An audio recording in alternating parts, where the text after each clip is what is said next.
Building. We are here. Yes, yes, yes. Exit. Mute.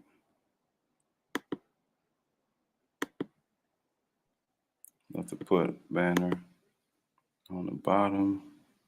Ticker. All right, Carlos, we are ready to rock and roll. Yes, sir. Matter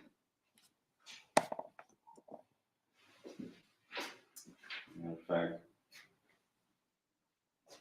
yes, we are ready.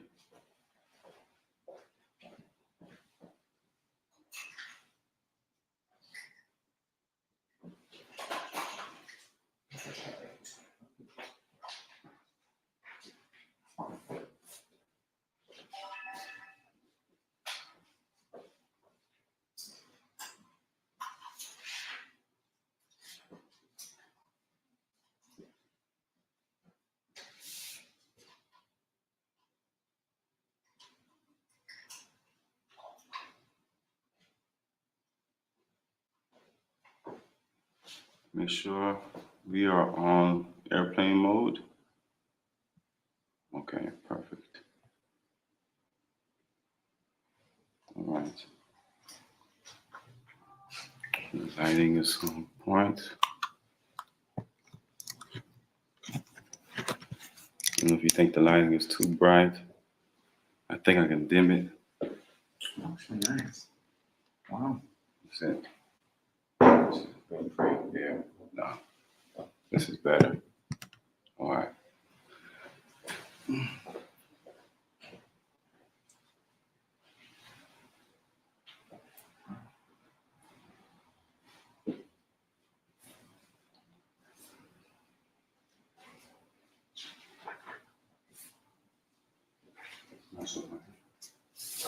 And this one? The one you printed for me. Oh, I put it right on top of. Put it right there. This is speech. Mm-hmm. Where's it again? Yes, yes.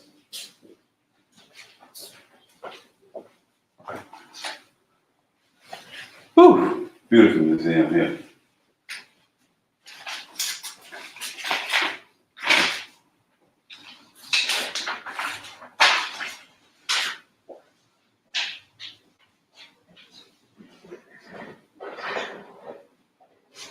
So I'm gonna need to see balance and then have it come up.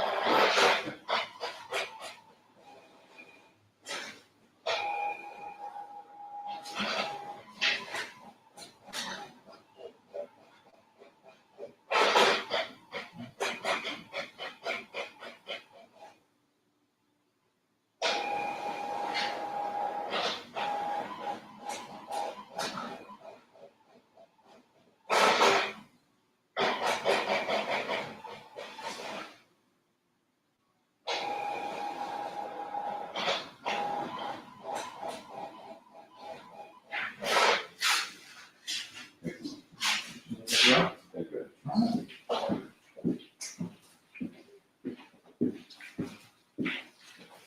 All right, well, good morning, everyone. My name is Carlos Bossert, and I'm the Executive Director here at the Haitian American Museum of Chicago. Our mission is to promote and preserve Haitian art, culture, history, and community in Chicago and beyond. And it is my pleasure to introduce to you today Mr. King Kevin Dorival.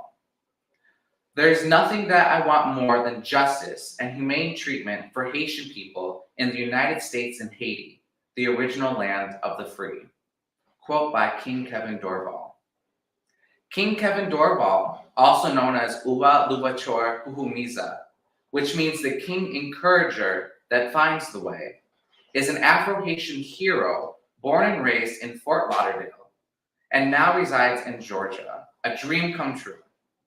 He's a trailblazer that wears many hats as a father, an entrepreneur, filmmaker, youth chess mentor, home renovations contractor, and inspirational international speaker.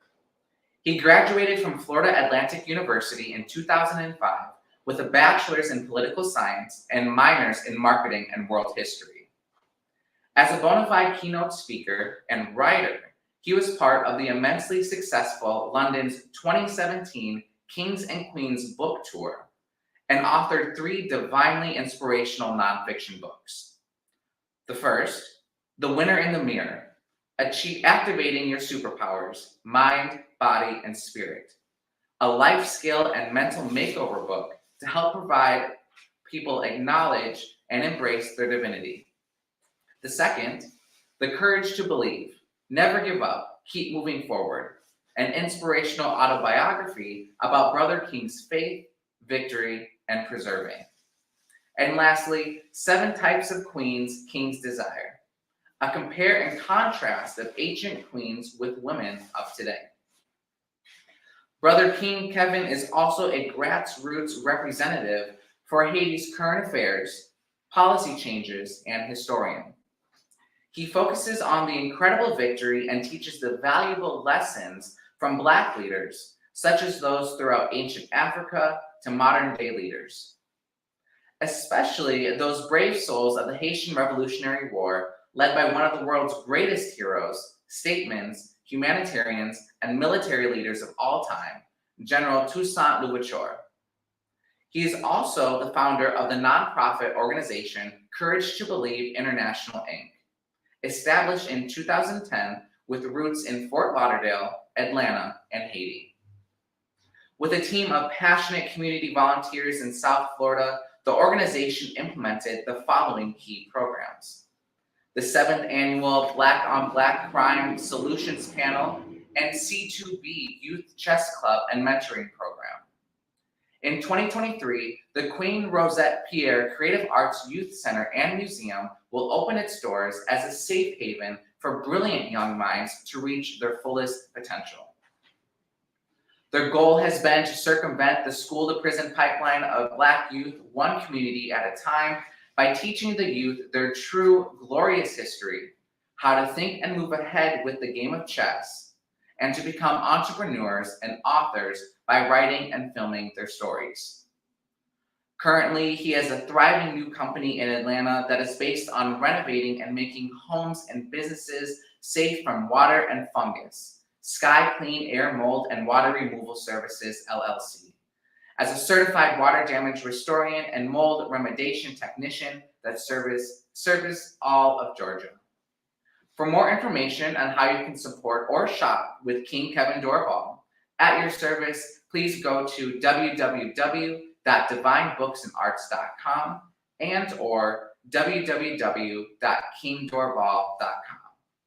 SBE, speak it, believe it, execute the plan. Ladies and gentlemen, it is my pleasure to introduce King Kevin Dorival. Marvelous, marvelous. Thank you for that warm introduction, Brother Carlos, here at the Haitian American Museum of Chicago. It's truly been a blessing and just a long time coming for me to come here and speak in Chicago. Believe me, I've been trying to come to Chicago quite some time. This is my first visit in the Windy City. It's actually windy right now, a little bit of rain. The weather was perfect yesterday, so I flew in some divine weather. So anybody who is listening in on this presentation, please share this, whether you're on Twitter, Facebook, or YouTube. Please share this. We need the world to hear this, because even though I'm making light of today, we're getting ready to have a very serious conversation, because we have a serious situation going on in Haiti. And right now, you are in for a treat. We're going to learn a little bit of history and how we can use that history to propel us forward, especially for our brothers and sisters in Haiti.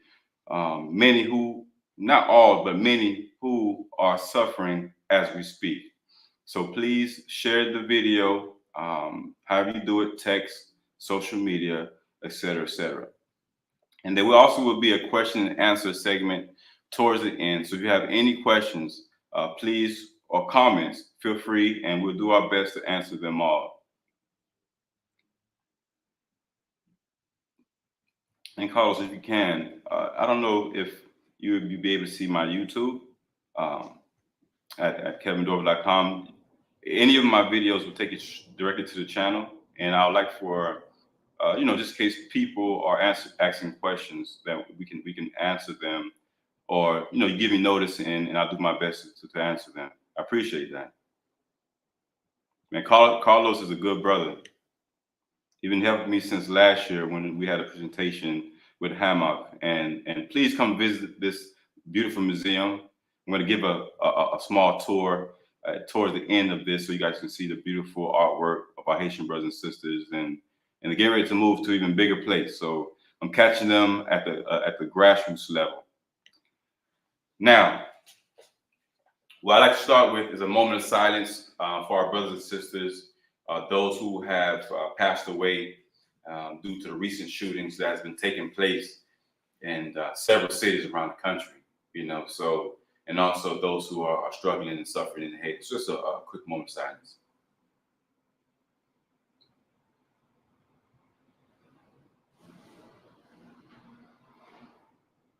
And I always start my lectures and pray and everything I do, quick prayer. So pray with me, quick prayer to, bless the environment. I believe in spiritual power, just like my ancestors did. And I would love to tap into some of that spiritual power today because we're gonna need it. God's great, God's good. Thank you for everything and all things. Creator of the universe, bless our families, those who are ill, those who are struggling, those who are winning, those who are thriving. May they be a blessing, for we are blessed to be a blessing. May every word that I speak be truth, nothing but the truth, and that it heals and helps people join us in this mission to help our people in Haiti. For our people, our family, truly, truly does need it. Many blessings, peace, prosperity. In Jesus' name we pray victory. Bless us all. And pray for their salvation as well. In Jesus' name we pray, amen. Now, I have special recognition for several organizations. We have the Touch of Light Ministries, Pastor Lourdes. Thank you for all your help and support. Big encouragers. She actually has a building she's building right now. They're just missing the roof, and she's raising funds for that. So touchoflightministries.com or .org. Definitely check it and support them. ATL for Haiti. Thank you for all your love and support, Sister Megan. All the brothers and sisters up there in Atlanta who shipping things to Haiti on a regular basis. The friends and family who assisted us down there in Boynton Beach late last year. We definitely thank you. They helped a lot with the crisis that was going on at the border for our people in Haiti. And ATL for Haiti has ministry work right now in Haiti, actively doing the work. They're not talking it. They're not waiting for the news to hit. They're doing it right now. Same thing with Touch of Light Ministries. I also like to give a special shout out to Courage to Believe International. That's our organization. My team that we started some years ago. We host the annual Black on Black Crime Truces panel. We also host the C2B Chess Club mentoring program. So everyone who's helped support us and participated down there in Florida, all the sponsors, also those in Atlanta, we thank you, and we definitely expect to continue with the mission. Many blessings to you all. Also, Athletes for Haiti, which is an initiative underneath Courage to Believe International. Find out more information, thecouragetobelieve.com. Athletes for Haiti is a initiative that we're doing with athletes, whether you're amateur, professional, middle school, high school, whatever, not just donating. We're getting out that donation mindset. That donation mindset is not helping our people at all. So what we're doing is training, teaching about health, science, basic stretching, some skills. You got athletic skills and just need some support, financial support. We have athletes who are going to donate and sponsor you. So definitely look at couragetobelieve.com for more information, or my main website, kevindorival.com, how to support either initiative, and also the GoFundMe for the Black Legacy Tour that kicks off today, Friday, May 27th, 2020 at 10 a.m. Central Standard Time. All right. Now, also special thank you for the Haitian American Museum of Chicago for allowing me, Mrs. LC, Carlos, and the staff who put this together. They host a weekly Friday webinar, and I appreciate. I was part of it at once last year where I did a compare and contrast of General Toussaint Louverture, the greatest hero of all time. Not just because I say it, but Brother Marcus Garvey, the Honorable Messiah Marcus Garvey, said it as well in his book, Life and Lessons of Marcus Garvey. Compared him with you can call him General, but Emperor Napoleon Bonaparte, who Toussaint defeated. One thing about history is that they will teach you a lot about Napoleon. I know more about Napoleon Bonaparte than any other hero or iconic figure.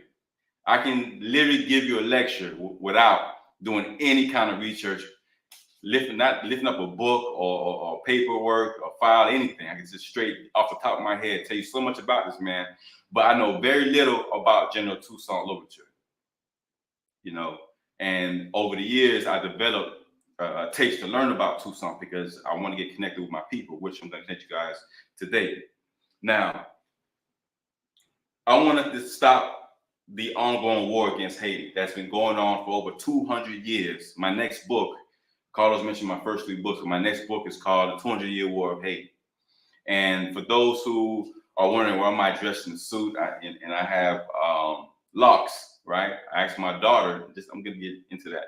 I asked my daughter, should I cut my hair? And, she didn't say anything, but she's only 9 months old. So I guess that makes sense why she didn't answer the question. But my hair represents the freedom of my people. That's what my hair represents. So it's more than just hair to me. It's more of a spiritual and cultural thing. The 200-year war against Haiti has been going on since 1915, actually way before then. The original title of this lecture was the Stop the Ongoing War Against Haiti from 1650 to year 3000. Why did I call it 3000?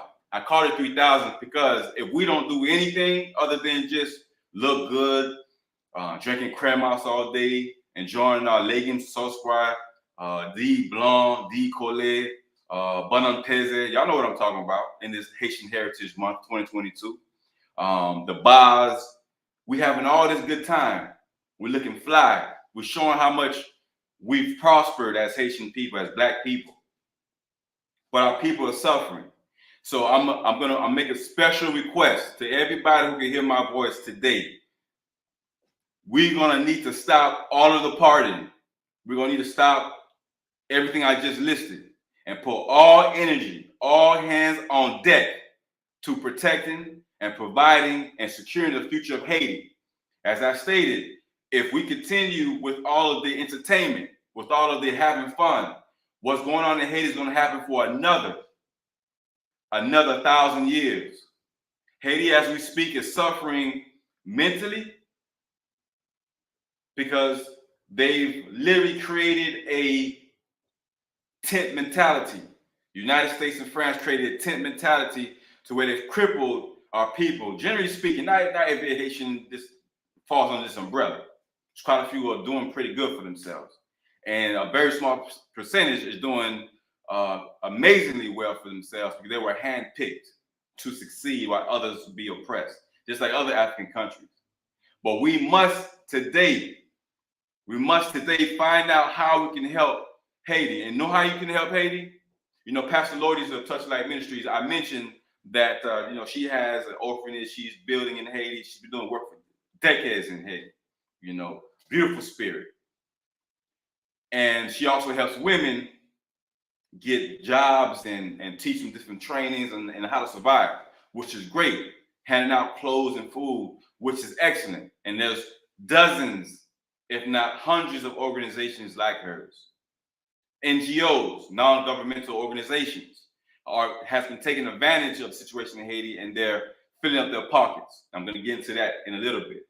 But what I really want to say, what I really want you guys to understand is that if we do not change the policies that's been crippling Haiti, the policies that have been dismantled Haiti's spirit, so to speak, which they're trying to do with dumping rice, dumping peanut, what they dropped like 500,000 pounds of peanuts into Haiti, which took the peanut farmers out of business. For those of you who don't know, that Haiti definitely is one of the best farmlands in the world. One of the fewest farmlands that grows crops like mangoes 10 months out the year. One of only few places in the world that does that. Only 2 places does it, Haiti, and I believe, if not mistaken, either India or Indonesia, that grows mangoes year round. Haiti is known for its rice. We got some of the best rice in the world. If you have never been to a great Haitian restaurant, and whether wherever you at, and hopefully Carlos here at the museum can show me a good Haitian restaurant, grab some food to eat. If you never had D. Collet or D. Blanc with sauce poire and legume, you don't know what you're missing. But for Haiti not to be able to grow its own rice is a crime. This is diabolical, and this was done intentionally. Back in the 90s, Mr. Bill Clinton was able to get the Arkansas rice farmers, have them subsidize their rice, using U.S. tax dollars to subsidize their rice and dump it into Haiti. Now, you guys are watching the media and you're like, oh, wow, this is great. You know, look at it. America is feeding Haiti. Look at all the rice they got. Look at the rice they're eating for free. When you dump rice into countries or whatever product into countries, you knock out the farmers of that country, of that local area. They cannot compete with the price of zero. They can't compete with everyone getting this free rice. So now they got to get out of business. That's why Haiti and Port-au-Prince, which is the capital of Haiti today, has become a slum in many of the areas, because you have an influx of people from the farmland that comes into the city looking for work, because why? There's no work in the farms.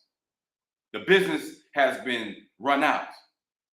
The peanuts, the rice, and what else were they farming that the U.S. dumps over there?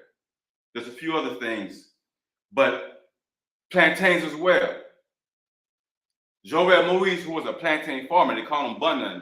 Matter of fact, in 2016, I was in Haiti. 2016, 2017, I was in Haiti.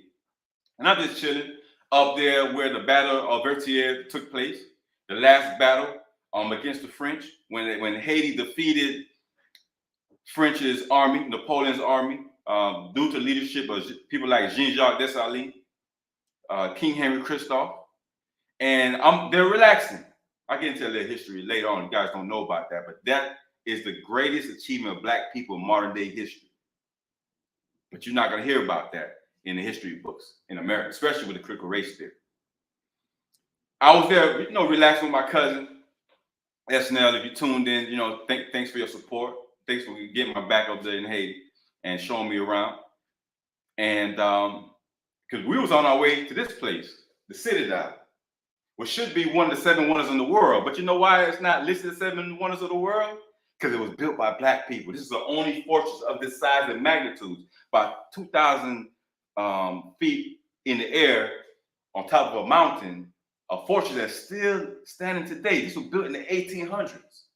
And I believe around 1820 when they finally finished it. But when I was relaxing there, no one was really there.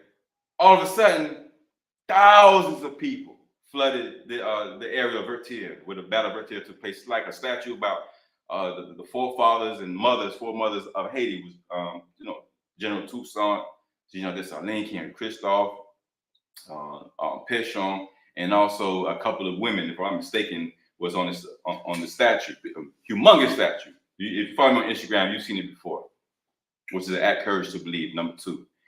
At Courage to Believe. That was Jovenel Moïse running for president.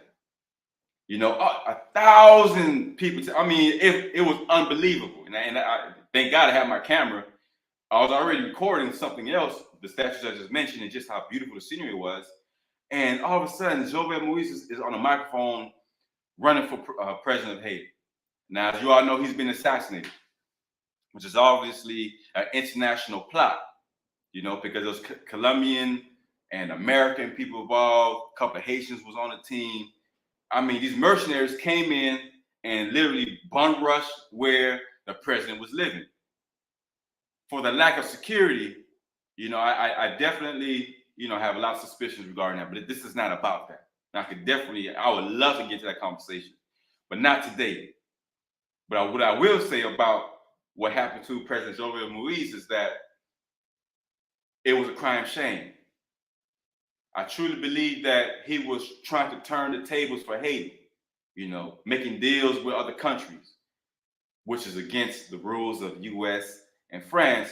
And if you guys don't know, since the Haitian American Treaty of 1915, which automatically made Haiti a slave state.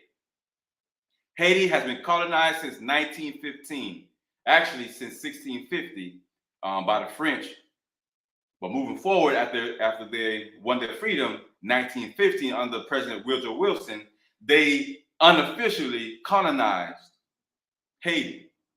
So you might be asking me, why would Brother King Kevin Dorival say that Haiti is a slave state? Haiti has been colonized. Haiti is in slavery right now, but under another name. Just because they're not using the official name of slavery does not mean it's not happening. Now, let me tell you how did that take place and why we must overturn this, get rid of this mantle, eradicate, erase that treaty. Because the impacts, the effects of it is still hitting us today, impacting Haitian people today. One of the things that President Wilson did was he had the U.S. Marines come into Haiti and literally go into the Haitian National Bank, the National Bank of Haiti, which is country was pretty new still at the time, and stole $500 worth of gold bars, $500,000 worth of gold bars, gold, solid brick gold bars, which is equivalent, if I'm not mistaken, of about between 11 and $20 million today. But at that time, that was a lot of money. Lots of money that was supposed to be used to help Haiti build its infrastructure, hospitals, schools, roads, police, emergencies, et cetera, et cetera. None of that took place when it's supposed to, because of the fact that they stole that money, brought it to America, New York City Bank, for safekeeping, because Haitians don't know what to do with that money. That's what they claim. And guess what? That has not been returned to Haiti to this day. That crippled Haiti's economy. On top of the slave tax that France put on Haiti for fight for its freedom. Yes, I did say that France charged them literally for their freedom. So they had to pay. At first it was like $90 million, and they reduced it. Was it 100 something? They reduced it to 90, one or the other, regardless of the fact. Haiti could not afford it. And the King of France at the time knew that Haiti couldn't afford it. So they had to make sure that they colonized, keep their hands on Haiti, keep their foot on you think a chokehold on George Floyd or something? Imagine a chokehold being put on a people for 200 plus years. Why are we not protesting about that? Where's Black Lives Matter? Where is the United Nations that stands for every nation around the world? Where is the African Union? They're non-existent. We don't hear about them. We don't see them. When it comes to Haiti, everyone turns the other cheek, turns a blind eye, act as if they don't know anything that's going on. Just like the King of Belgium did with the Congo. King Leopold of Belgium slaughtered estimated 15 to 20 million Africans, Congolese, women, men, and children. He was able to get away with it while the world looked the other way. Now, he did a great job, great marketing. I did marketing 12 years before I got into renovation homes and mold removal, et cetera, et cetera. But I was in marketing for 12 years. He had an excellent campaign so that no one knew that what he was doing. He kept it on the hush while he exploited the land, Congo, which is one of the richest nations in the world, of their ivory, of gold, of elephant tusks. So you literally have to chop off the head of an elephant, to chop off the front of the face of an elephant to get the tusk out. If you see these pictures, it is extremely gruesome.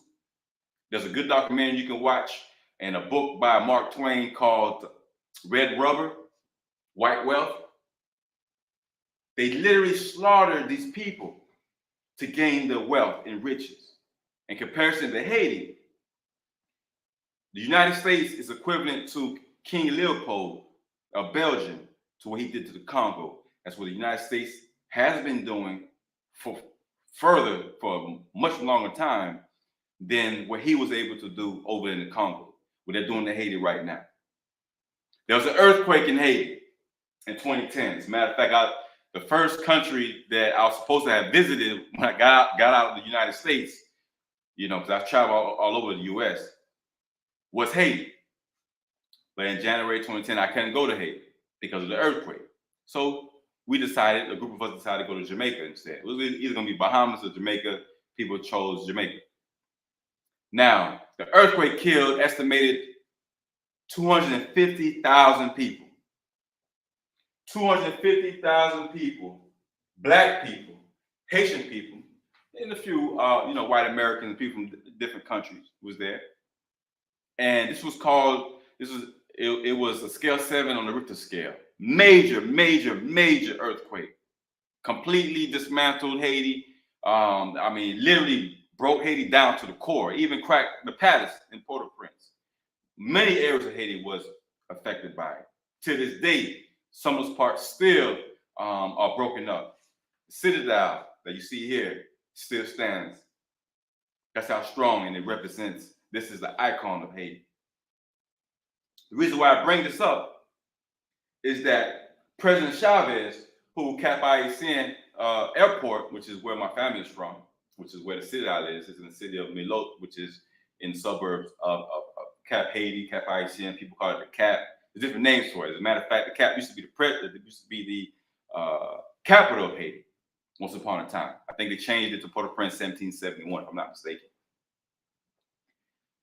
250,000 people died, and they say this was one of the most disastrous natural disasters in world history. President Chavez, who I mentioned, the airport of Cap Haiti is named after, made a statement before he died. Shout out to President Chavez, much respect, much love, revolutionary brother, Latin brother. He said that the earthquake was not a natural disaster. Now, everything that I'm saying today, I just want to give this warning. This is not a good Negro speech or good Negro talk. I'm tired of playing by the rules. This has nothing to do with the Haitian American Museum of Chicago, so I don't want them to get any type of trouble for what I'm getting ready to say. President Chavez said himself that the U.S., because he had money too. He had spies throughout Haiti, watching Haiti, because, he understood the history. Because Haiti not only freed themselves to become the first independent Black nation in the Western Hemisphere and the first and only country in world history to fight the oppressors, France, Britain, Spain, 3 superpowers, France being the biggest superpower of them all, was able to defeat them and create their own state. That has never happened to this day. That's why the U.S. foot is still on Haiti's neck to this day. If anybody was ever wondering, that is why. That is not my opinion. It's not a theory. This is a fact. Do your research. There's plenty of books on it. Black Jacobin by C.L.R. James. It's a great book to read. You have the book by Jeffrey Gerard, Haiti, and quite a few books out there. Now, President Chavez said that the United States was using a software called HAARP, High Frequency Aurora Research Program, right? HAARP, H-A-A-R-P, High Frequency Aurora Research Program, which is a device, which is very creative. They're able to use this device so they can go ahead and go into the earth and look for treasure, look for oil, gold. As a matter of fact, it's also been known that they can also use it to go and control the weather. They can make it rain right here in Chicago. They can make it rain in Wyoming. They can make it rain in Haiti. They can make it rain wherever.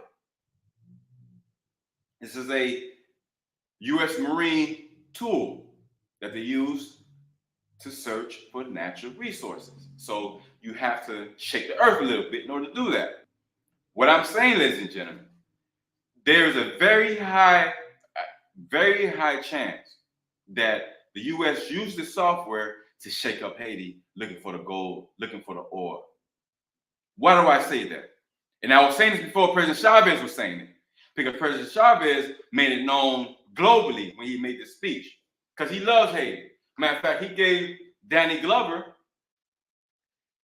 I want to say $10 million for the making of a movie on General Toussaint and the Haitian Revolution, which a blockbuster movie has not been made. Wesley Snipes was supposed to be in the movie as well. Angela Bassett was going to be in the movie as well.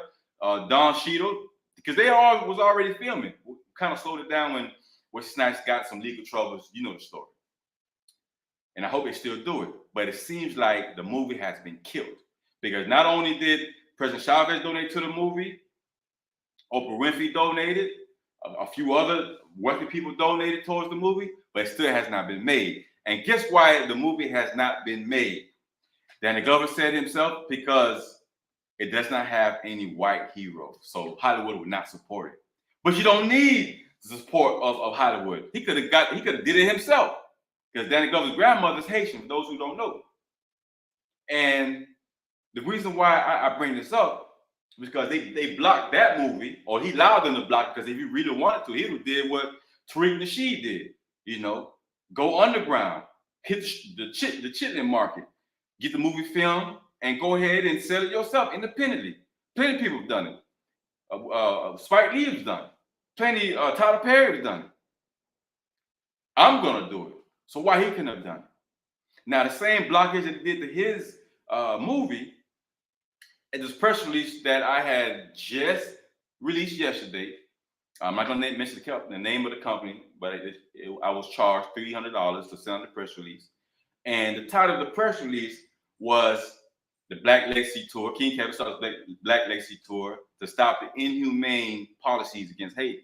And they tried to block that press release, saying that the content, the title and the content of the press release is too harsh and strong, and they cannot release it to the public. So even though everything I put in the press release was facts, they tried to block it. So I watered it down so that people would know that I was going to be in Chicago giving this lecture and speaking at this beautiful museum here in Chicago. So there are powers that be that are trying to block Haiti, but for whatever reason, many people just give up. So, but I want to get to a few things. Why is Haiti constantly being undermined about its agriculture, its education, the government, and the mining? If Haiti is such a poor country, why is it that America and France and Canada are so heavily invested in Haiti? I tell you why. Because keeping a country poor benefits them. Bill Clinton, who everybody loves to celebrate, not only did he dump rice, they call it food dumping.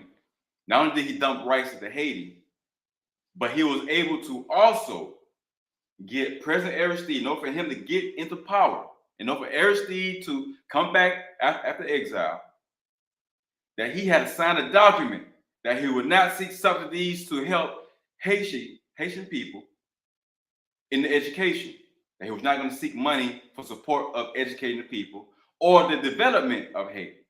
On top of that, that there will be little to no tariffs on any imports coming from America. Now, why would anybody sign something like that? Was he threatened? Was it the same thing was going to happen that happened to President, rest in peace, former president of Haiti, Jovenel Moïse?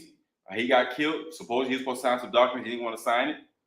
Was that same thing was going to happen to Jean-Bertrand Aristide? I don't know. But why would you sign the death certificate of a country? See, we have a generation of people that are more selfish than ever. You know, you got an iPhone, you got iMac, iPods, iThis, iThat, selfies, you know, influencers online, et cetera, et cetera. So there's a generation of self. It's not the same generation, same spirit of the people that fought in the Haitian Revolution. So today I'm asking you all to reconsider where all your energy is going towards, because Haiti needs our help, all hands on deck. Because the domination of Haiti, the fact that Haiti cannot protect or feed itself, generally speaking, is saying a whole lot about the current situation. For a country to be dominated means that it has no power. A car can't move without a battery. A battery is the power of the car. If we don't have a heart physically in our bodies, we're not going anywhere. Haiti's heart, Haiti's power is in the spirit. And the powers that be has been trying to break down that spirit for quite some time now. For quite some time. Everything that U.S. has done for Haiti, the government, has been, especially when it comes to these policies, has been inhumane, they're diabolical, and they're destructive to Haiti's present and future. So I ask you all, who care about Black people, who care about Haiti, this is not a Haitian problem. This is not a Haitian problem.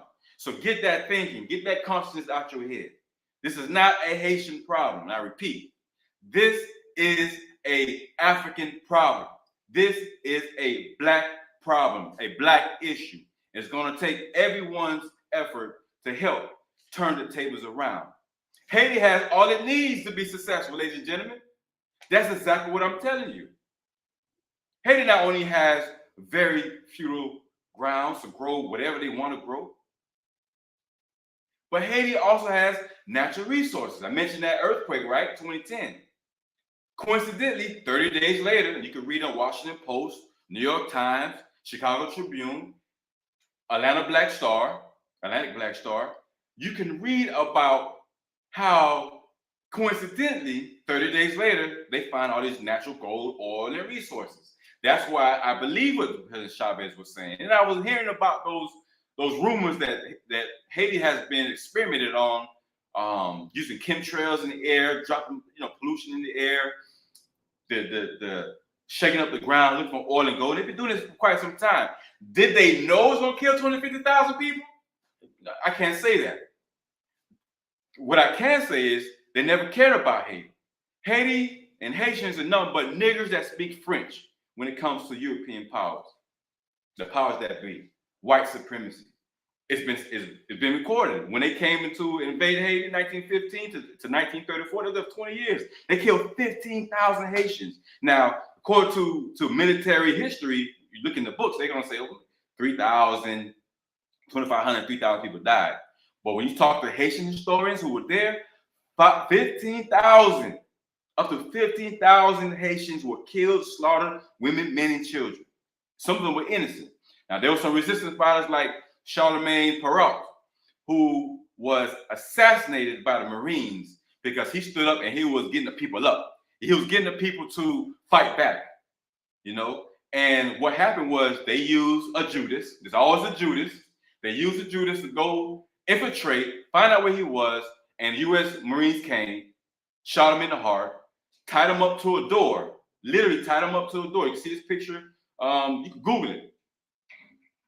They tied him to a door and put him on the back of a donkey, a mule, and dragged him through the city, took pictures of it, passed it around to the people in hopes that it's going to put fear into the Haitians to not resist the U.S. occupation because we are coming to bring peace and order and democracy. What kind of democracy is that? That backfired and the people revolted, and then that will cause the U.S. to get up out of there in 1934. This is a fact. Now, this oil and gold, they found $40 million worth of oil and gold in Haiti. 40 billion. This could correct that with a B. 40 billion, 20 to 40 billion. Coincidentally, I believe they already found that. They just needed to make it public that they found it. And because of that earthquake, they had to shake the earth. It shook a little too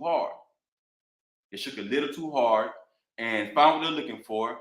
And now, on top of the oil, gold, copper, silver, the natural minerals, Haiti is also, believe it or not, ladies and gentlemen, they always say Haiti is the poorest country in the Western Hemisphere, right?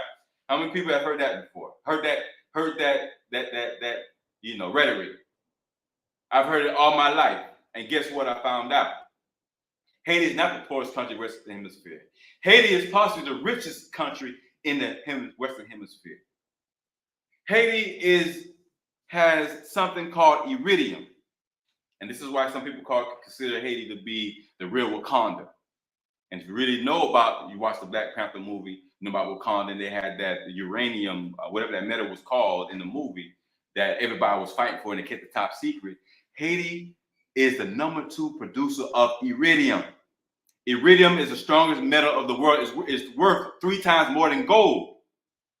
3 times more than gold. Haiti has mountains of iridium. This is certified geologists could testify to this, and there's articles about it.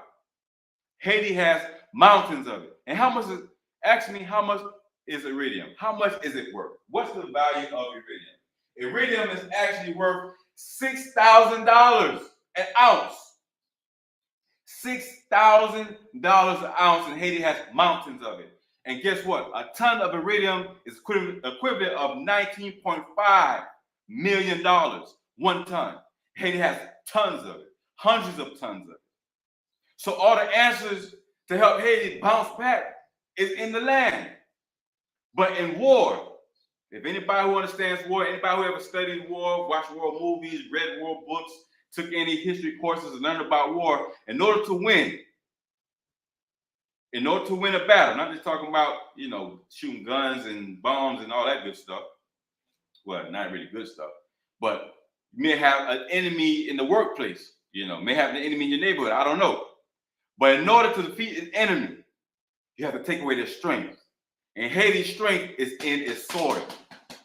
It's in the soil. It's in the ground. So the U.S., France, Canada, and several other, Germany as well, they're coerced to take away all this power and strength that Haiti has. If they can do that, they can control Haiti. They can cripple the country, which you guys have been seeing in the news. And this is unfortunate because if they're able to continue doing this, which doesn't seem that there's going to be any stop anytime soon, they're able to continue doing this, they will literally cripple Haiti for good, and Haiti will become a big assembly plantation. There's a professor named Norm Chomsky from MIT. I may pronounce his name wrong, but it's Norm Chomsky or Chomsky. And him and Paul Farmer, who's a doctor in Haiti, Paul Farmer, both of them are also authors and professors. And Mr. Norm has said that Haiti is going to become an assembly plant. That's the whole reason why they're destroying the people. That they're literally extracting, making things hard, making sure that the resources are not there so Haitians could kill each other. Because we even have this organization, you have perfect opportunity for chaos.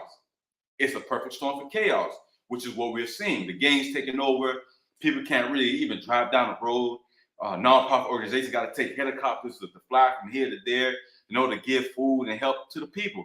This should not be happening, but it's only happening because we have allowed, and just like in 1893, when Frederick Douglass, so I'm going to get into his speech that he did in Chicago, 1893,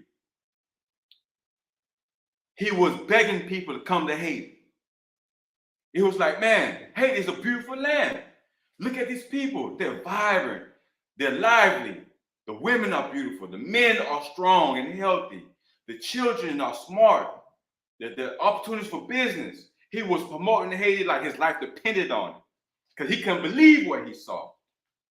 You have this land of Haitian people, Black African people, who are doing their own thing. Real Black Wall Street. You're talking about a Black Wall Street. You're talking about a Black country, a Black power that has never been seen in the Western Hemisphere, only seen in the motherland of Africa, the continent of Africa. He was begging people to come into Haiti. He lived there for 3 years and he was ambassador to Haiti, which is a marvelous thing. As a matter of fact, before the Civil War that took place in America, 1862, he was getting ready to move to Haiti permanently. He was getting ready to move there, but the war started, so he couldn't do it. He was like, my people need me here in America. So he didn't move to Haiti permanently. Only reason. As a matter of fact, let me give a shout out to Frederick Douglass, who I think is one of the greatest writers of all time, to be honest. I love his writing. His books are marvelous. Frederick Douglass' book, his autobiography is the first autobiography I ever read, and I read that in college. As a matter of fact, I was so intrigued by his writing, how eloquent he writes and how passionate he puts his spirit in the book. Before I became an author, I was like, man, I wish I could write like that, I still aspire to write like Mr. Frederick Douglass. So shout out to the brother who's an abolitionist. Those who don't know, he's one of the greatest orators of all time. And he freed himself, just like Haiti did. So I'm going to read a part of his speech that he did in January 2nd, 1893 in Chicago, the city that I am in right now. All right. Now, it's a huge, and he took like 3 hours giving the speech. I don't think people wanted him to talk that long when he was giving the speech in Chicago, but he had to give a shout out to Haiti, and he made it his business to promote how powerful and how beautiful, how wonderful Haiti was. So again, you guys are watching this video, please share it.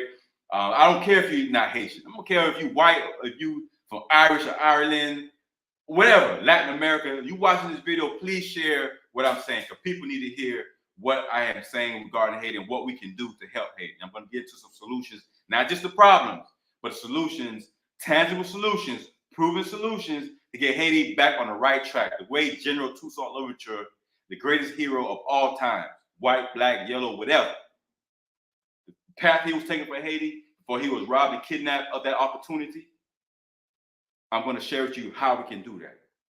Now, Frederick Douglass. No other land has brighter skies.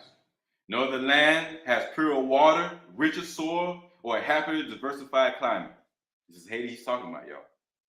She has all the natural conditions essential to a noble, prosperous, and happy country. Yet there is torn and rent by revolutions, by clamorous factions, and anarchies, floundering her life away from year in a labyrinth of social misery. Every little while, we find her convulsed by civil war, engaged in a terrible work of death, frantically shedding her own blood and driving her best mental material into hopeless exile. Port-au-Prince, a city of 60,000 souls and capable of being made of one of the healthiest, happiest, and one of the most beautiful cities in the West Indies, has been destroyed by fire once in each 25 years of its history. The explanation is this: Haiti is a country of revolutions. That break forth without warning and without excuse. The town may stand at sunset and vanish in the morning. Splendid ruins, once the homes of the rich, meet us on every street. Great warehouses, once the property of successful merchants, confront us with their marred and shattered walls in different parts of the city. When we ask, whence these mournful ruins, why are they not rebuilt? We are answered by one word, a word of agony and dismay, terror. A word which goes to the core of all this people's woes. It is revolution. Such are the uncertainties and insecurities caused by the revolutionary madness of a part of her people, that no insurance company will insure property at a rate which the holder can afford to pay. Under such a condition of things, a tranquil mind is impossible. There is ever a chronic, feverish looking forward to possible disasters. Incendiary fires set on the foot as a proof of dissatisfaction with the government, fires for personal revenge, fires to promote revolution, or are startling frequency. This is sometimes thought to be due to the character of the race. Far from it, and people applaud it. The common people of Haiti are peaceful enough. Amen. They have no taste for revolutions. The fault is not with ignorant many, but with the educated and ambitious few. Too proud to work and too not disposed to go to commerce, they make politics a business of their country, governed neither by love nor mercy. For their country, they care not into the death she may be plunged. No president, however virtuous, wise, patriotic, ever suits them when they themselves happen to be out of power. I wish I could say that these are the only conspirators against the peace of Haiti, but I cannot.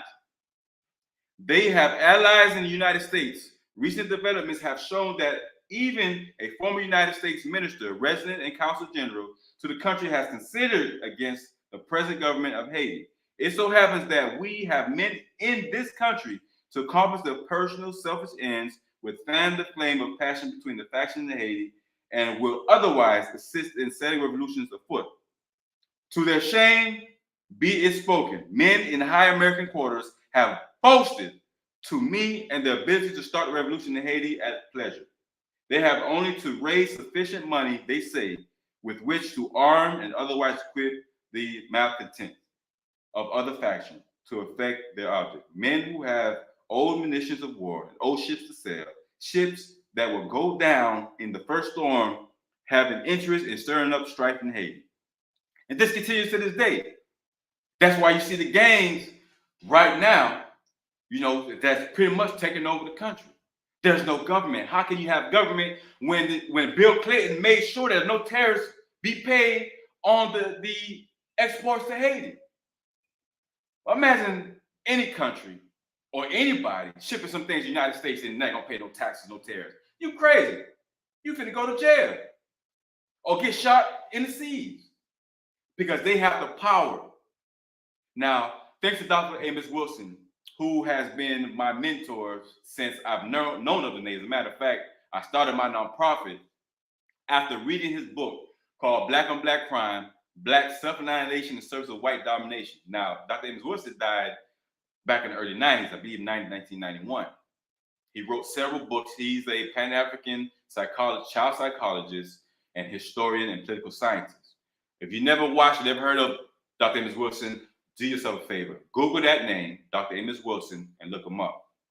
But thanks to him, I know for a fact that what we're seeing in Haiti, the chaos, the corruption, the food scarcity, the just hopelessness in Haiti has been created. What we are seeing in the news and the media is only the symptoms.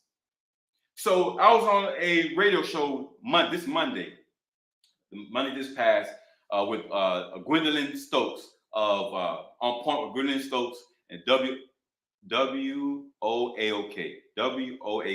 something like that, downtown Atlanta. Thank you for allowing me on your show, right? And callers were calling in. A lot of callers called in when I got on the show. I was expecting people of Atlanta to really, especially African Americans, to be so involved or so interested in what's going on in Haiti. And I had to remind myself, this is not a Haitian problem, it's a Black problem. So these people were calling in, how can we help? Or why, the question I'm getting to, one was, why Haiti can't grow its own rice, which is a great question, and I explained to him. It's not that they can't grow their own rice, they can't compete in growing their own rice in this supposedly free market. But a woman called and was asking about the assassination of the president, and I believe she said prime minister. But she was asking about the assassination of the president. Why is Haiti so crazy and chaotic? And I explained to her what I just said to you guys. When you have this organization, there's no taxes, there's no constant or structured government. You have a perfect recipe for chaos. You have the perfect recipe for disaster. What we are seeing is the symptoms of the problem. The problem is what is the problem generator of Haiti? Why is it that you can't trust the police, the government, etc., so on and so on? Why is it most of the schools in Haiti, for kids in Haiti, they have to pay to go to school? Why are the schools private? Because the government don't have the funds to have free public education in Haiti. There are a few free schools in Haiti, very few, but they're paying maybe $50 a year and can't even afford that. I sponsor a couple of kids in Haiti right now every year. I've been doing it for the past 5 years. The only 2 kids, but I would love to sponsor thousands of children. And each and every one of you could look up and find out how can you sponsor a child in Haiti to get educated. Now, I'm not with just general education. Thanks to Dr. Amos Wilson. When a child go to school, they have to be educated for a reason. If your education is not teaching you how to solve your problems, your education is making you dumb. Your education is dumbing you down. Haiti is not being educated to solve their problems. They're just being educated to survive. We have to be able to stop the U.S. from meddling with the education in the government, allow the Haitian people to vote for themselves. The first elected Democratic president of Haiti was Jean-Pierre Aristide. He got kicked out of Haiti as soon as he started asking France, hey, where's our money? Y'all robbed us. We took 100 years. Haiti took from 1825 to just recently was able to stop paying that indemnity tax that France imposed on them for fighting for their freedom, for getting their freedom. They were the cargo. They had to pay all that money when instead of money being used to educate the people, get the roads properly built, secure the borders. That is why I keep pointing to the Citadel, because one, I love this painting. I have to give a shout out to whoever did this. This is Romo, okay, the Citadel. Beautiful painting. I have one very similar like it. I bought in Haiti myself. It's in my office right now. Those who see my videos, you've seen it. But I keep mentioning this because he built, King Henry Christophe got this built because he was watching the area, making sure they weren't attacked. Haiti can't defend its own borders. You know who's watching U.S. The Haitian borders right now? America. Why is that? Because Haiti is part of the United States, but you guys don't know that. That is why the United States built one of the biggest embassies in the world in Haiti. They spent millions of dollars in this quote-unquote poor country. Mrs. Azili Danto, who's a Haitian attorney who lives in Georgia, actually met her at a Marcus Garvey event a couple years ago in Atlanta. And she explained in several of her videos that in her talks that the embassy that's in Haiti for the United States isn't actually an embassy. It's a storage facility. And the only reason why there's roads, properly built roads in the area so they can export, they can take all of the natural minerals day and night, whenever and however they want to fill up the embassy and take it to the ports. So there's roads built going to the embassy, roads going to the ports, so they can take it away to wherever, back to the United States or wherever they're shipping it to. They are making a killing, hand over fist, every day in Haiti. The answers to Haiti being impoverished, the answers to that, Haiti got all the answers themselves. It's in the land, as I stated already. Haiti does not need any more handouts. That is crippling the mind of a person. If you read my book, The Winner in the Mirror, Activating Superpowers, Mind, Body, and Spirit, I talk about how when you are constantly giving somebody something, you're creating a tent mentality. What I mean by tent mentality is an impoverished mentality, to live in a tent. Oh, somebody's gonna take care of me. I'm good, I'm good. They're gonna give me food. They're gonna give me a hot dog and coffee. Or they're gonna give me a nice book bag, pair of socks. No, Haiti don't need that no more. And I hope and wish that we can fight and find a way to get that type of transaction to stop. It's destroying Haiti. And when you crop dumping or food dumping into a country, and the several countries going through the same problem right now, it literally impoverishes the country and the minds of the people. It takes away the will of a person to go fish for themselves. If we really want to help Haiti, here's several things that we can do. One, we can ask the United Nations and have no idea why the African Union chose. Why did the African Union chose not to help Haiti? Not to allow Haiti to join the African Union. I'm going to be speaking to existence. I'm going to be in the African Union come later this year. God willing, they actually do invite me to come over there because I have quite a few things to say to the African Union on why they have not allowed Haiti to be part of the African Union. Did you know when General Toussaint was fighting in the Haitian Revolution that he put fear all over the world? Any slave masters, any plantations, I don't care if you was in Jamaica, I don't care if you was in Cuba, the plantations, the colonies, the United States, they feared Toussaint. People, matter of fact, they even blocked anybody who was bringing enslaved Africans. I'll never call my people slaves. Anybody that brought enslaved Africans will bring them to America, they'll get stopped and turned right back around. If you brought any literature about the Haitian Revolution, you were put in jail or a heavy fine. If during the time of General Toussaint, Jean-Jacques Dessalines, King Henry Christophe, The war started from 1790 to 1804. Some people say 1791, but really there's a letter. If you read the book by C.L.R. James, The Black Jacobins, monumental book. I've read it maybe 3 times, maybe 4 times. Won't tell nobody. You will see a letter between him and Jean-Jacques Dessalines in 1790. Now,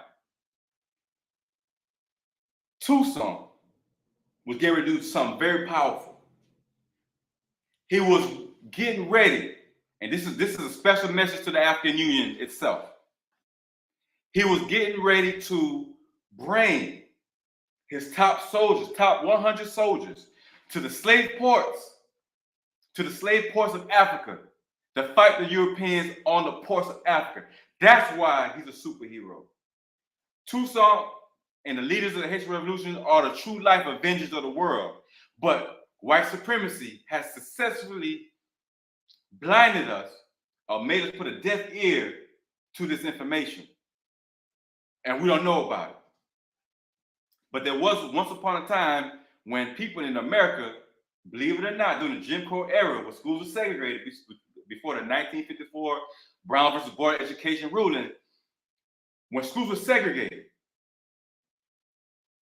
Black students will fight. Ask your mom and daddy, those who were educated. Black people, African Americans, here in the United States, including Chicago, would fight to be General Toussaint Louverture in the school plays.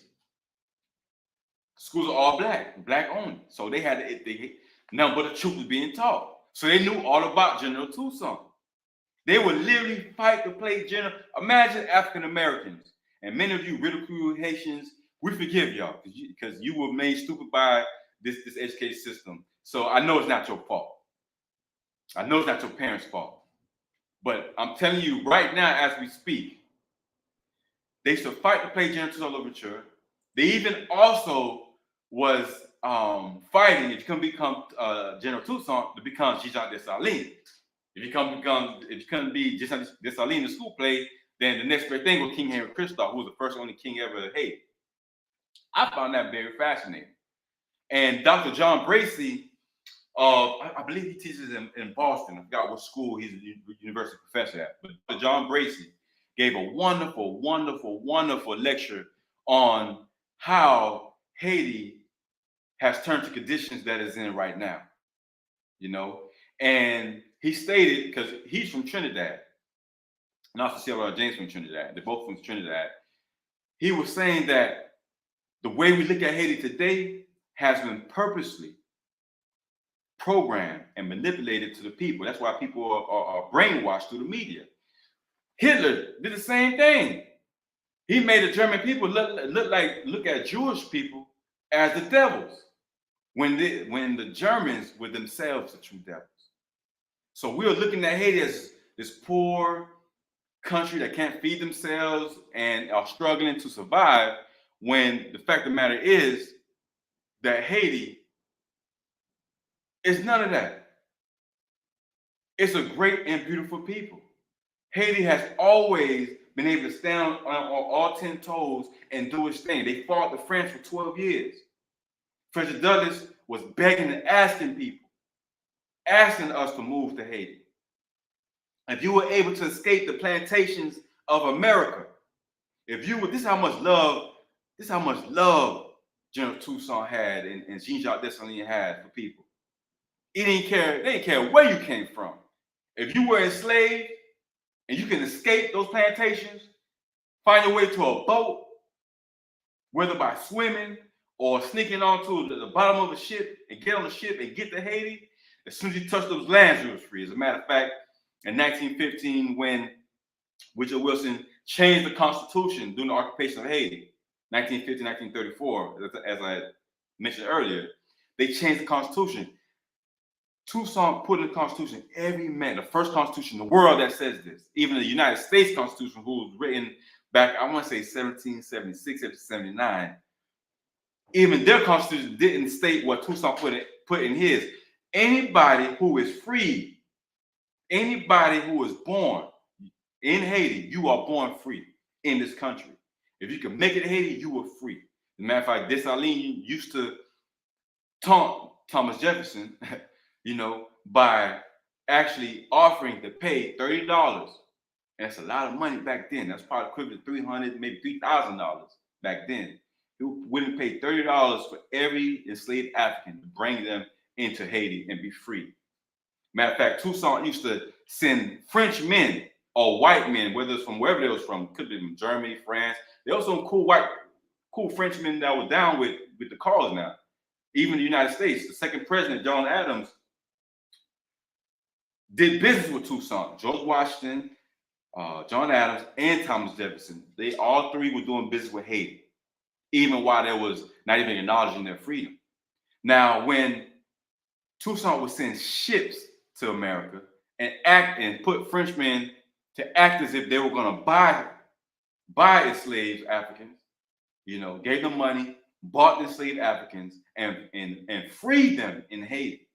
When they caught wind of that, they kind of put a stop to that. But that's what he was doing. And on top of that, he was getting ready to take the war to the slave ports. And I truly believe that is why they literally felt as if they had to kill him.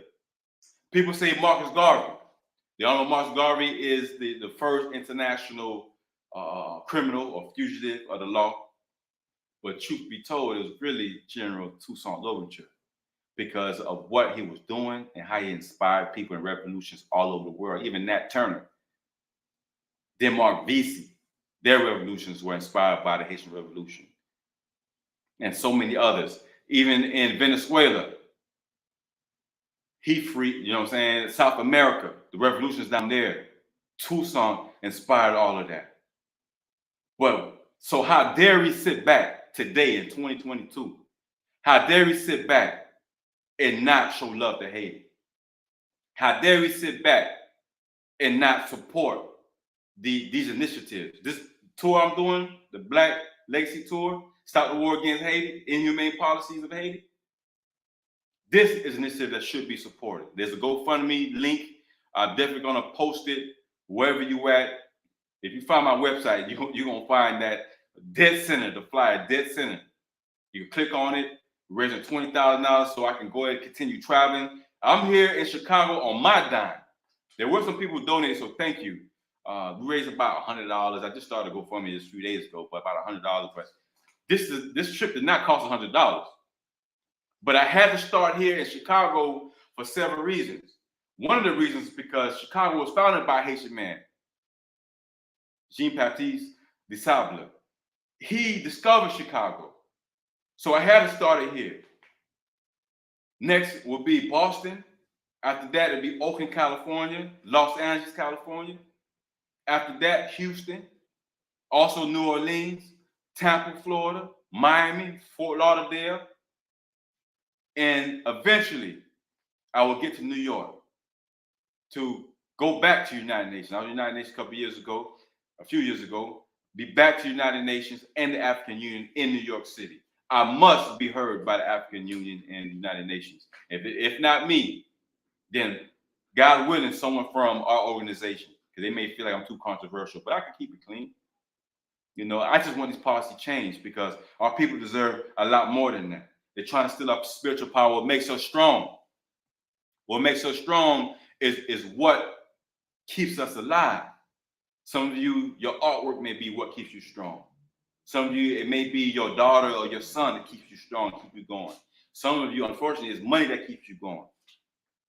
But your spiritual power, your inner self, Haiti is losing its inner self right now as we speak. We cannot sit back any longer and let that continue going on.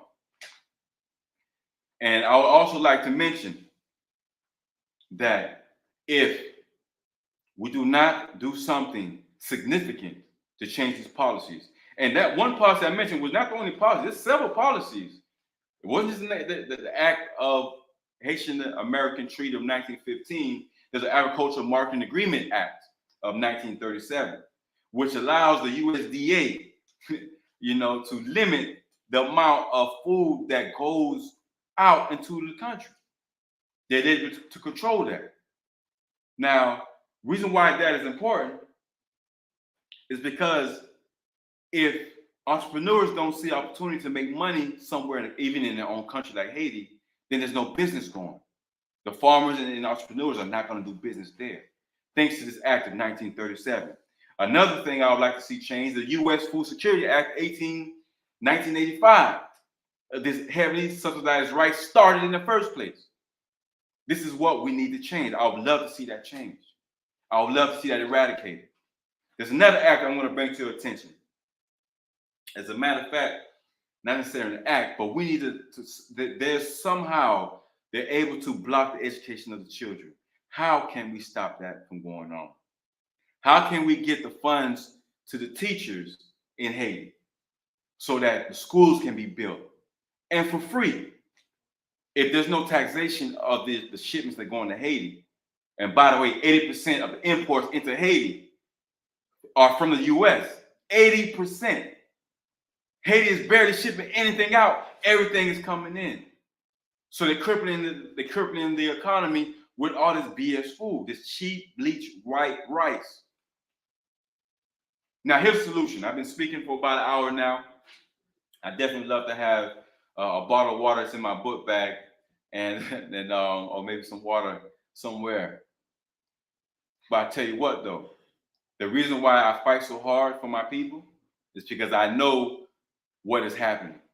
I understand what is happening. It's in the back of it. Yes. Thomas Sankara. Many of you may not have ever heard of Thomas Sankara. Thomas Sankara was the president of Burkina Faso. I appreciate that. Thank you. The president of Burkina Faso.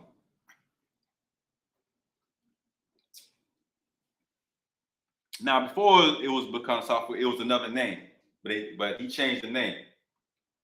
There's power in changing your name.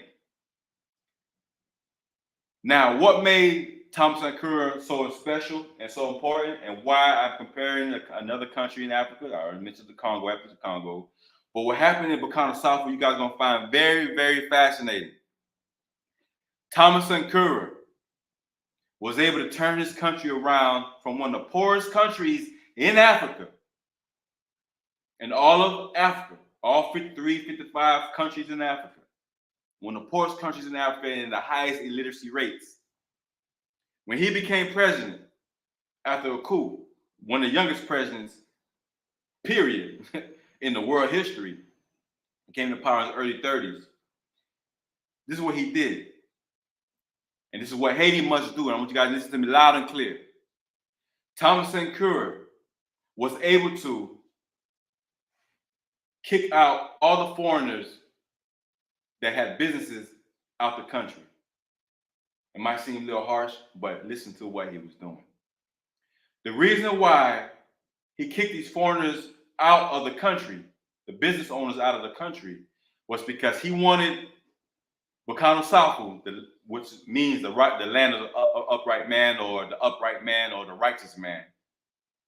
He wanted everything to be grown and built and manufactured by people of that country. He understood that the IMF, the World Bank, the International World Bank, he rejected their loans and understood that if he accepted those, you hear those big loans all the time, going to Haiti, going to different countries, oh, 20 million, 50 million, 90 million, 100, 20, 30, whatever the number is. And people get all excited, oh, this money's coming in and we're going to be free and we'll be able to do this and do that. But how are you going to put money into a country that's unstable like that? You can't do it until the government is right. Because if the government ain't right, they're going to do right by the people. It makes sense, right? Thomas Sankara rejected that money. He was like, no, we're not taking no loans. We don't want your loan. We're going to do this ourselves. We're going to build ourselves up. We're going to clean up the country. If you've been to Haiti, you understand Haiti needs a lot of cleaning up. And the people can do it themselves. He made the people believe in themselves, ladies and gentlemen. They cleaned up the land. Not only that, they also was able to grow their food, their own food. So there's no food imports, no way, no how. And that was brilliant, because by him able to do that, he was able to ensure that there was no amount of money they owed to any country. Everything that was made was going to be 4 Bacana Safu and 4 Bacana Safu. Every clothes, every pair of shoes that was worn, every socks, every drawers, toothpaste, you name it, bicycles, you name it, they built it themselves. This turned the country around in 3 years. And he forced everybody to read a book every day. You had to spend time reading a book or you're going to get a hefty fine. I don't think he was imprisoning people for that, but you'll pay a fine. You'll be punished for not reading and understanding what you've read.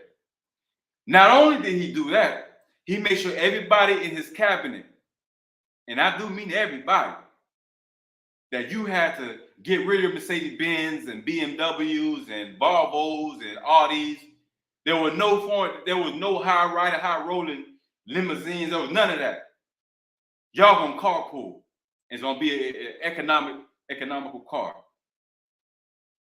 You're gonna ride in something, and y'all gonna ride together, and y'all gonna handle your business together. There was no VIP flying in private jets, none of that. He cut out all excess spending. Another reason why they was able to successfully turn table around in Bacana Safu, which is in the western part of Africa. Very small country. They had a population, I believe, of about, I want to say 2 million plus people. Haiti has a population of 11 million people. Now, what I didn't mention to you guys is that France colonized Bacana Safu. They called it Upper Voltaire or Upper Vote, something like that. And when he came into power, President Thomas Sankara, who was also one of the first feminine presidents, not feminine, we were just saying, that's not what I'm going to say. He was for feminine rights. He also put women in high positions, and sometimes in many areas of his country, he made the men stay at home and the women go to work. We leave the home and go to work. If the men do the cooking, the cleaning, take care of the kids for a couple of days and put the women to work. And I was like, wow. And the reason you asked me, why would he do that? Because he did not want women to have the mindset, this is what their life is only going to be about. He made a quote that if you want to see the wealth of a country, if you want to know the status of a country, look at the women. What are the women doing in that country? So this was a revolutionary type of president, ahead of his time, I would say. And the French did not like him whatsoever. They did not like Thomas Sankara at all. As a matter of fact, they very much disliked Thomas Sankara, to the point where they conspired with Kepera, which was his best friend, and also a lieutenant in the army of Bacana Safu. And the French paid him to assassinate Thomas Sankara, along with 12 other members of the cabinet in the palace of the country. They literally annihilated everybody that was there. The only reason why people know about this, and this happened, if I'm not mistaken, in 1983. If I'm not mistaken, that's when he was assassinated. As a matter of fact, it was 1983, May 17th, the day before Haitian Flag Day, which is May 18th. He was assassinated May 17, 1983. He was born in 1949. And he was president from August 4th, 1983 to 87. Only a quick 4 years he was president. But he turned the country around. Why Haiti can't do that? Because they won't allow Haiti to do it because they benefit from Haiti's poverty. When you see all this aid coming in, oh, great, the white man is coming to help us. You know, the Red Cross, the Clinton Foundation, the IMF, the World Banks, the food dumping. Oh, they come to help us. No, they come to exploit you, just like Christopher Columbus did back in the day, 1492. One of the first lands he came to in this part of the world was in Haiti, where he annihilated the Taínos and what's it, Caicos in Native Americans. Annihilated the population. Only a quarter of the population was left by the time these people was finished robbing, raping, exploiting, this just despicable behavior. He was not an explorer. He was an exploiter. He was a pirate. just like the United States are being pirates right now in Haiti and many other countries. If we follow the steps of Thomas Curry, which I call the Thomas Curry plan, in honor of his name, as a matter of fact, he just received justice a couple months ago in April, where they found the men who was in charge, including Campera, who led that assassination of Thomas Curry, and Campera became president. The French made sure he became president of the country. Turned everything Thomas Curry did in those 4 years, he reversed it. The illiteracy plan, he reversed it. Foreigners out the country, bring them back in. He was president maybe 20 years, but he just recently got found guilty. Just recently found guilty this year. This happened in 1983. We're in 2022. He just got found guilty. Him and several men were given life sentences. So justice for the brother Thomas Curry. Ladies and gentlemen, it's been an honor and pleasure to be here to speak to you all today. I can go on and on and on. As a matter of fact, I've gone over all my notes, and I believe I've done a great job in mentioning everything that I wanted to turn and say to you all. And as a matter of fact, I did. So my job has been done. It's about time for me to leave, and I'm opening the door for any questions, comments, and concern. Thanks, Darlene Stewart, my queen, for tuning in. Appreciate you. Thanks again for Nana. Make sure she's being good. And also Juanita Nuris. Haiti was forced to pay a debt to France by France after fighting for the independence. To remain free. You are absolutely right about that. And again, I'm definitely opening the door for any questions, comments, concerns. You can ask live on the chat if you're on Facebook, if you're on YouTube. I just posted a link to my campaign, Brother David. Now the new question is, will it be smart to move to make Haiti an American territory? Brother David, you probably missed the beginning of this presentation, but Haiti is already part of the United States. They just made it official. As a matter of fact, when they was getting about 100,000 Afghanistans to leave and fly them here to the United States, way across the world. Haiti's only, maybe 10, 20 miles off the coast. You catch a flight less than an hour and be in Haiti. The United States felt as if, with the Afghanistan terrorists and the war they had over there, that the United States was obligated to help Afghanistan. That's the word they use, right? They were obligated to help them since they had invested so much time and energy in Afghanistan. So yeah, bring them in. Just give them passports, give them jobs, free Uber rides, free, places to stay for rent, et cetera, vouchers, But damn, what about Haiti? You're not heavily invested in Haiti. So you're gonna turn your back when our Haitian people walk hundreds of miles through South America and to the Texas border, and you guys kick them out and turn them back? Where's the justice in that? So you see you see the racism, you see the injustice, you've seen the pictures of the border patrol hitting our African brothers and sisters of Haiti with whips, just like slave days. Nothing never changed, just a new, different name. They've been heavily involved in investing in Haiti. Matter of fact, they invested heavily in the poverty of Haiti to make sure Haiti remains poor. Make sure Haiti remains a country that will suffer until everybody dies or gets out of Haiti, because Haiti is worth too much money. It is worth billions, if not trillions of dollars. I told you about the iridium. I told you about the gold, the oil, the copper, the silver. The land of Haiti is extremely rich. And so in order for this scheme to work, just like it had to work in Somalia, just like it had to work in Burkina Faso, just like it had to work in different parts of Africa, they have to make the country look poor. It has to be poor for their schemes to work. It's not going to work if they're organized, because an organized country is going to protect their borders. An organized country is going to protect their land, protect their people. An organized country is not going to give away their natural resources, the power of the natural resources, to another country. You're not going to do that. That is idiotic. It's buffoonery. You have to be a straight up a-hole to do that. You're not going to do that if you're a structured country. Haiti is not structured. It's been dismantled. destroyed. They want to turn Haiti to a permanent slave state. They are doing that. It is already a slave state. It's only a matter of time before they wipe out the rest of the population. That's why they want Haitians there and not in the U.S. or anywhere else. They want you there so they can starve you to death, have you begging, have you literally getting ready to kill yourself or kill each other. They need people there to kill each other. If people not there, they're not going to be able to kill each other. So they have to turn them back. The immigration policies, the wet foot, dry foot, is a joke. When I was living in Florida before I moved to Atlanta, you know how many times I got sick and tired of watching the news and seeing Cubans and everybody else being able to just walk and have a parade on the shores of Miami.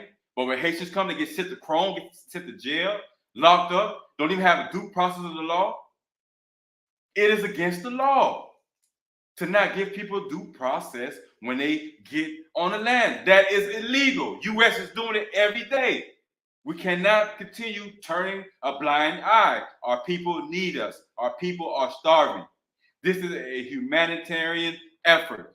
If you care about people and what is right and righteous, write letters to the United Nations, write letters to the African Union. How can the African Union say they fought about Africa, but turn it back on the African nation that not only was getting ready to free and fight in the slave trade on the borders of Africa, but over 90% of Haiti are people of African descent.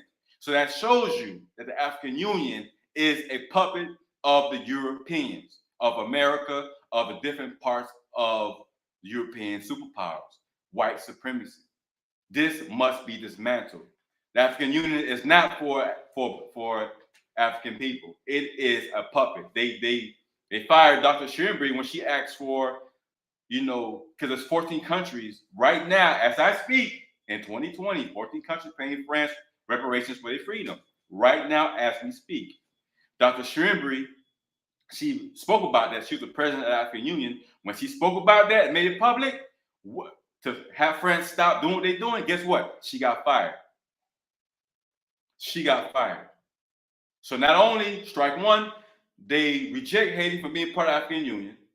Strike two, they fired Dr. Shrimbury. So that's showing you right there that African Union is not for really African people. It is a puppet. They are puppets. It's like Jean-Bertrand Aristide became a puppet eventually. Rene Préval, puppet for the United States, president of Haiti. Sweet Mickey, obviously a puppet for the United States of America. Jovenel Moïse was a puppet for the United States of America. And I truly believe he changed his mind towards the end, and he was assassinated for it. That's in my opinion. I'm gonna do a presentation eventually about it. Just don't have the time for it. I had a couple questions come in on YouTube. What can we do individually first as a people? What we can do, we can write letters to the United Nations. We can write letters to the African Union to allow King Kevin to come and speak before them. I would love to do that, to get these policies changed. The policy, the Haitian American Treaty of 1915, which legally colonized Haiti. They won't say it's colonized, but America has definitely colonized Haiti. There is no doubt about it. They changed the Constitution. Another thing about the Constitution I did not mention. Thanks for that question, Queen Darlene. They not only steal money from the Haitian National Bank that literally crippled Haiti from the beginning. From beginning of infancy stages. If you cripple a little baby, if you break his leg as a little child, more than likely he's never gonna walk straight. Little to no chance of walking straight. They did that to Haiti. They also changed the Constitution because Jean-Jacques Dessalines made it. Toussaint made sure everybody was free. 1801, the Haitian Constitution, 1801. 1804, before Dessalines had died, was assassinated himself. What he did was he put a constitution that no foreigners can own land in Haiti. No foreigners can own land in Haiti. Why he say that? Because owners of land can enslave people. That was Haiti's number one fear. Number one fear, that they would be enslaved again. Every day they got up, we must fight against slavery. Every day. Every day when they got up back in the 1800s. The late 17th, late 18th, early 19th century. Every day they got up. As a matter of fact, somebody had stepped up to Tucson and was like, how can you guarantee that we're going to be free? He took a vase. He took a vase and poured black beans in it, right? He said, look at this. These black beans represent us. Now, and those who know a little history, then you know that Haiti, or the enslaved Africans who come from the western part of Africa, by the way, which was the home today, Benin, which was a warrior kingdom for 11 dynasties. So these people were warriors. Most of the people from Haiti come from a warrior lineage. So I know my history. That's how, if anybody want to know how I came up with the name or started to be called King Kevin, was because I took an African Studies course in college. I graduated 2005, Florida Atlantic University in Boca Raton, Florida, South Florida. And I had to do a project on Haiti. But that's a whole nother story. But ever since then, you couldn't just call me Kevin. It had to be King Kevin from then. He took a bowl, put black beans in it. These beans represent us, black people. He took a few grains of rice, sprinkled it into the vase, and it was like, how can they defeat us? Because he understood number is power. And as long as we remain majority here, as long as we care for ourselves, as long as we love each other, as long as we look out for one another, as long as we don't allow division amongst us, as long as we stay in order and continue working, not like slaves, but to work on the plantations, to feed ourselves, feed our families. But we just can't chill. We just can't relax. Can't be dormant. We got to do something. We got to work and do international trade. That's why the United States and France put an embargo on Haiti, so they couldn't. You got to do business. Haiti is a little island. How you going to survive in the modern times if you can't do business with other countries? So Tucson had a revelation of that. I don't think you guys understand how much of a genius this man was. So he was doing business with the United States, literally doing business with the United States in the middle, while people in African Americans here in the States or the Caribbean islands were enslaved. These European nations and Spanish nations who had enslaved many people, he was doing business with them in the height of slavery, because Haiti was so wealthy back then, and still is today, but not because of the cash crops, because they literally dismantled the farming business, they destroyed the farming industry. But it's not refute the fact that Haiti and the beginning of it, it was a beacon of hope. It was a beacon of hope then, and it can be a beacon of hope now. And I must repeat, we cannot not do anything. Please support the Black Legacy Tour. The GoFundMe is on the website. If you don't like GoFundMe, you can donate.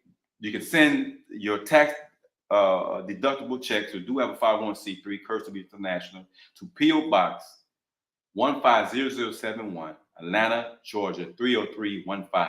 I repeat again. That's P.O. Box 150071, Atlanta, Georgia 30315. There's another question here. And what are some of the ways you can bring this awareness to people of Haiti if America has this type of control that's keeping them crippled? Great question. Great question. She asked, what are some ways we can bring awareness to the people of Haiti? Now, we could easily get pamphlets done and let them know. Haiti can revolt again and kick the foreigners out again. But the Constitution of Haiti must be reversed to what it was originally. Maybe not the whole thing, but definitely the part of foreigners on the land. And people like Bill Gates, the Clinton Foundation, own thousands of acres in Haiti right now as we speak. And unfortunately, if they own this amount of land in Haiti, they control Haiti, which was the fear of Jean Dessalines and General Toussaint of that time. If we can get them to somehow get to the right people, not every person in Haiti is corrupted. I truly do not believe. When I was in Haiti, I met some upright people who had aspirations to be president of Haiti or work in government, very young. I was at I want to say, whose university was that? His name after? Was it Jean Pétion or King Henry Christophe University? There's a university somewhere in Haiti where I met a lot of young college students. I was young myself at the time. Well, I'm still young and fly, as you can see. But I met a lot of great young minds there, and I was just thrilled of how beautiful and how smart they were, because I was so brainwashed to the Western media. Haiti is poor, this is chaos. This man, it's the most beautiful place I've ever been in my life. As a matter of fact, it's even more beautiful and more peaceful in many of the areas than when I was in Jamaica or in Bahamas. I never felt more free in my life. Maybe because I was amongst my ancestors, the land of my parents. Like, it was a feeling that I can't even explain.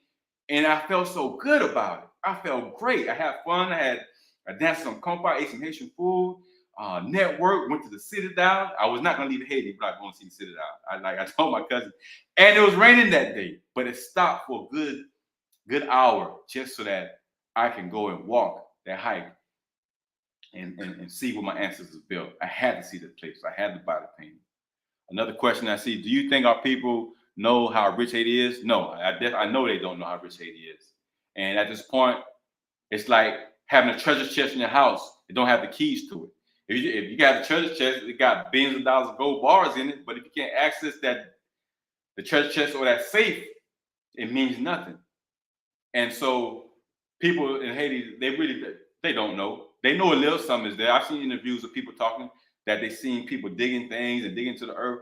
Haiti is worth trillions of dollars, but they will never have access to it as long as the United States has that heavy iron fist and that chokehold on Haitians. As long as they have this chokehold on Haitians, Haiti will continue to be crippled. It will continue to be crippled. We must loosen up that chokehold and let's let Haiti play in this market like any other country.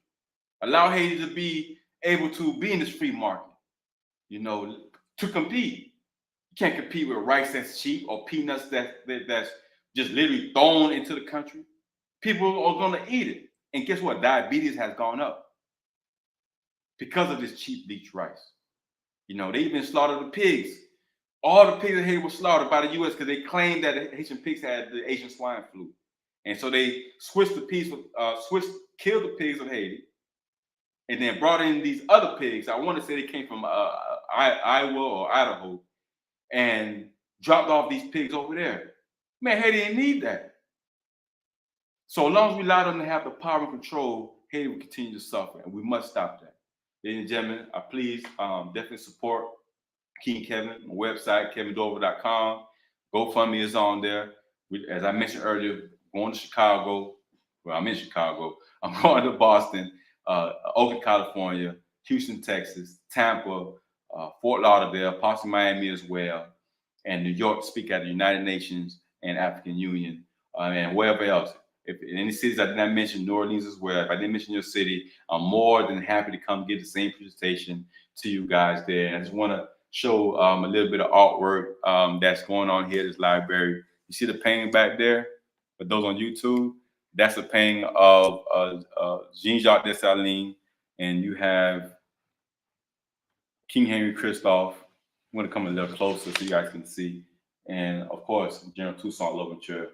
But we are at the Haitian American Museum of Chicago. Ladies and gentlemen, my name is King Kevin Dorival. It's been an honor and pleasure. I'm glad everybody watched it. Please share this video. Even if you watch this video after the fact, please share it and comment questions. I'd love to answer them. You can email me at info@kevindorival.com. That's KEVINDORIVAL. Thanks again, Carlos, for having me here and opening the doors, allow me, to come in Chicago and be welcome. The love here is real. And yes, thank you. All right, that's it. And I appreciate it. God bless y'all.